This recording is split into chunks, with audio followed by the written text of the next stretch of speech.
रिश्ते में तो हम तुम्हारे बाप होते हैं, नौ में शहंशाह। दोस्तों का दोस्त आशुतोष का प्यार भरा नमस्कार। दोस्तों, हमारी YouTube channel story farm production में आपका हार्दिक स्वागत है।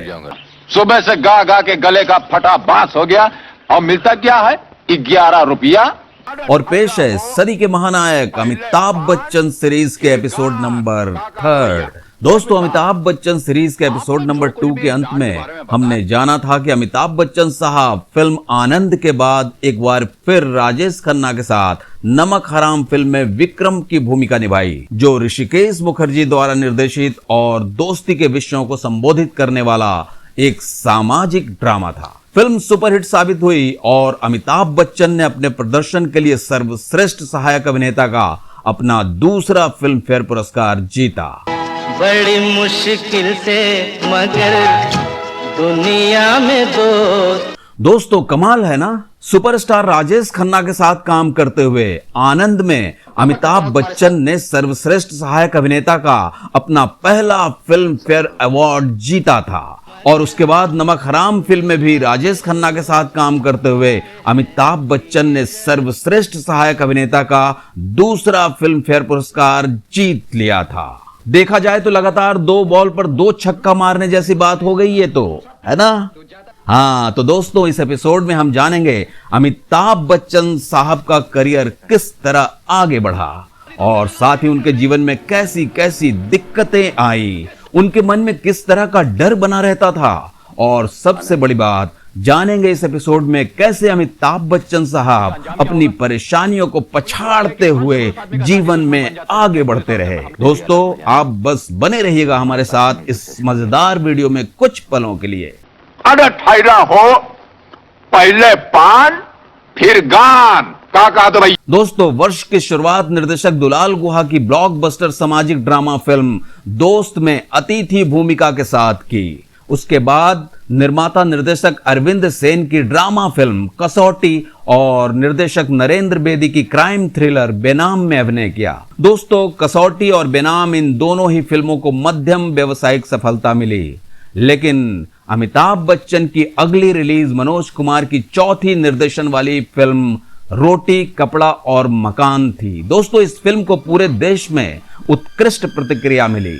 रोटी कपड़ा और मकान ने अंततः उस वर्ष बॉक्स ऑफिस पर शीर्ष स्थान हासिल किया और ऑल टाइम ब्लॉकबस्टर के साथ साथ अमिताभ बच्चन की उस समय की ये सबसे बड़ी फिल्म बन गई। मैं ना भूलूंगा। वर्ष 1974 के अंत से पहले अमिताभ बच्चन ने निर्देशक रवि टंडन की क्राइम थ्रिलर फिल्म मजबूर दी, जो एक हिट फिल्म थी। सलीम जावेद द्वारा लिखित फिल्म मजबूर में अमिताभ बच्चन के साथ प्राण और परवीन बॉबी मुख्य भूमिकाओं में थे।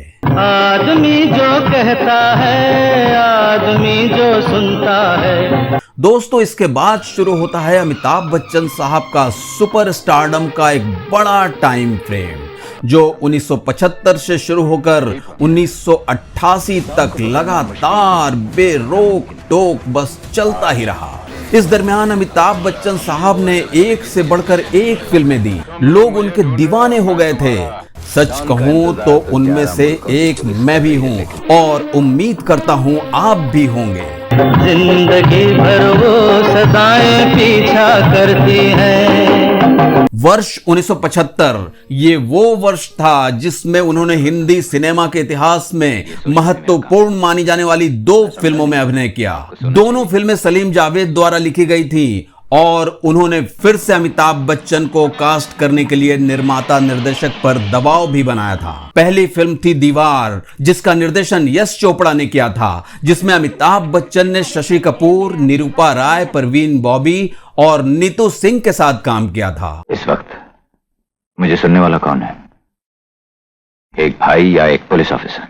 दीवार बॉक्स ऑफिस पर एक ब्लॉकबस्टर बनकर उभरी और अमिताभ बच्चन को सर्वश्रेष्ठ अभिनेता के लिए एक और फिल्म फेयर नामांकन मिला। डावर का स्टीमर आज रात 11 बजे वर्सोवा बीच पर आएगा और इंडिया टाइम्स ने फिल्म दीवार को बॉलीवुड की टॉप 25 जरूर देखने वाली फिल्मों में शुमार किया।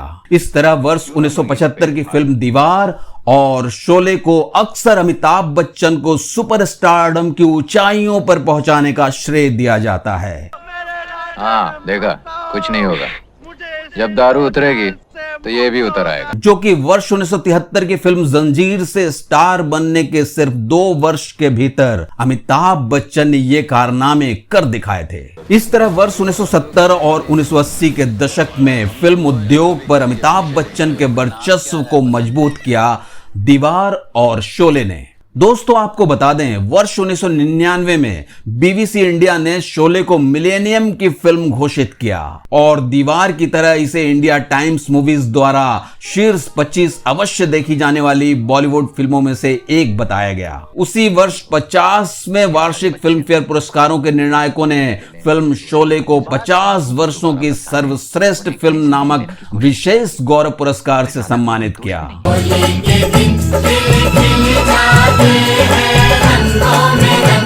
दोस्तों इसके बाद वर्ष 1976 में अमिताभ बच्चन को निर्माता निर्देशक यश चोपड़ा ने रोमांटिक संगीत में फिल्म कभी कभी में कास्ट किया। उस फिल्म में अमिताभ बच्चन ने एक युवा कवि अमित मल्होत्रा का किरदार निभाया है। मैं पल दो पल का शायर हूं, पल दो पल मेरी कहानी है। जो पूजा राखी गुलजार नामक एक खूबसूरत युवा लड़की के साथ गहराई से प्यार करता है, जो किसी और शशि कपूर से शादी कर लेती है। यह फिल्म अमिताभ बच्चन को एक रोमांटिक नायक के रूप में चित्रित करने के लिए उल्लेखनीय थी, जो जंजीर और दीवार जैसी उनकी गुस्साई युवा भूमिकाओं से बहुत अलग थी। अपने भारी विषय के बावजूद फिल्म कभी कभी सुपरहिट हो गई। संगीतकार खयाम द्वारा रचित इसका साउंड ट्रैक और साहिर लुधियानवी द्वारा लिखे गए गीत बिना का गीत माला की साल के अंत की वार्षिक सूची पर हावी रहे और 1970 के दशक की सबसे अधिक बिकने वाली हिंदी फिल्म एल्बमों में से एक बन गई। पल दो पल मेरी जवानी है। अमिताभ बच्चन को इस फिल्म में उनकी भूमिका के लिए फिर से फिल्म फेयर सर्वश्रेष्ठ अभिनेता पुरस्कार के लिए नामांकित किया गया था 1977 में, लेकिन वर्ष 1978 में फिल्म अमर अकबर एंथनी में अपने प्रदर्शन के लिए अपना पहला फिल्म फेयर सर्वश्रेष्ठ अभिनेता पुरस्कार जीत लिया था अमिताभ बच्चन साहब ने, जिसमें उन्होंने विनोद खन्ना और ऋषि कपूर के साथ एंथनी गोन्साल्वेस की मुख्य भूमिका निभाई थी। फिल्म अमर अकबर एंथोनी उस साल की सबसे ज्यादा कमाई करने वाली फिल्म भी थी। साथ ही उस वर्ष अमिताभ बच्चन की प्रमुख हिट फिल्मों में परवरिश और खून पसीना भी शामिल थी। खून पसीने की जो मिलेगी तो खाएंगे, नहीं तो यारो हम भूखे ही। दोस्तों अमिताभ बच्चन ने एक बार फिर से अमित और शंकर के रूप में कस्मे वादे 1978 और डॉन 1978 जैसी फिल्मों में दोहरी भूमिकाएं निभाई, जिसमें उन्होंने अंडरवर्ल्ड गिरोह के नेता डॉन और उसके हम शक्ल विजय के किरदार निभाए। फिल्म डॉन में अमिताभ बच्चन के प्रदर्शन ने उन्हें अपना दूसरा फिल्म फेयर सर्वश्रेष्ठ अभिनेता पुरस्कार दिलाया।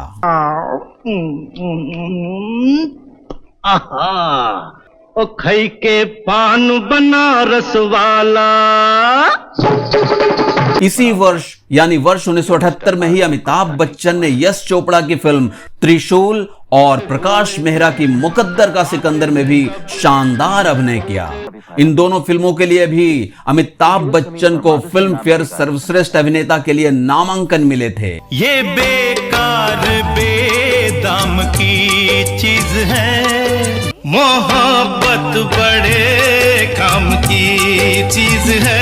दोस्तों इस तरह वर्ष 1978 को बॉक्स ऑफिस पर यकीनन अमिताभ बच्चन का सबसे सफल वर्ष माना जाता है, क्योंकि उसी वर्ष अमिताभ बच्चन की कुल 6 फिल्में रिलीज हुई, जिसमें मुकद्दर का सिकंदर, त्रिशूल, डॉन, कस्मे वादे, गंगा की सौगंध और बेशरम जैसी फिल्में शामिल हैं और सब के सब बॉक्स ऑफिस पर शानदार प्रदर्शन करते हुए एक इतिहास रचने का काम किया था। अरे दीवानो मुझे पहचानो, जरा पहचानो। साथियों इसी के साथ अमिताभ बच्चन सीरीज के इस तीसरे एपिसोड को मैं यहां समाप्त करता हूं। यारा तेरी यारी को मैंने तो खुदा। अमिताभ बच्चन सीरीज के अगले एपिसोड यानी एपिसोड नंबर 4 के साथ हम आपके सामने फिर हाजिर होंगे। तब तक के लिए आप अपना ख्याल रखिए। और हाँ, आप अमिताभ बच्चन सीरीज के हर एपिसोड को लाइक कर रहे हैं, शेयर कर रहे हैं और कमेंट करके हमें बता भी रहे हैं कि आपको एपिसोड काफी अच्छा लग रहा है। हमें बहुत खुशी होती है दोस्तों जब आप अपनी भावनाएं हमसे शेयर करते हैं। हृदय की गहराइयों से आपका आभार और बहुत बहुत धन्यवाद मित्रों। आप सब परिवार स्वस्थ रहें, मस्त रहें, व्यस्त रहें। धन्यवाद। Bye bye.